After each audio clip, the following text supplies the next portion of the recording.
দল কৃষক সেবা দিতে চেষ্টা করেছি মাত্র। আসলে এখানে বড় কিছু খরচ না, আহামরি কিছু খরচ না, প্রয়োজন মন মানসিকতা এবং আন্তরিকতা। ইচ্ছা করলে সকলে এই কাজে সহযোগিতা করতে পারেন, আসতে পারেন।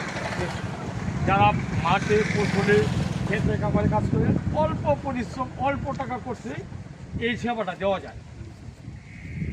শুনেছেন একরাম ভাই বলেছেন যারা কৃষক মাঠে যারা কাজ করে তাদেরকে অল্প একটু সেবার মাধ্যমে তাদের মনে স্থান নেওয়া যায়, তাদের মনের ভিতরে স্থান করে নেওয়া যায়। তো একরাম ভাই সেই কাজটি করে যাচ্ছেন।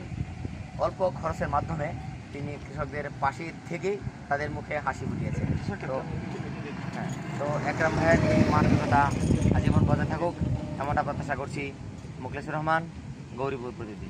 পাশে দাঁড়াই, কৃষক বাঁচলে দেশ বাঁচবে, কৃষক উন্নয়নের চাবি কেটে দিয়েছে প্রাণ। আসসালামু আলাইকুম।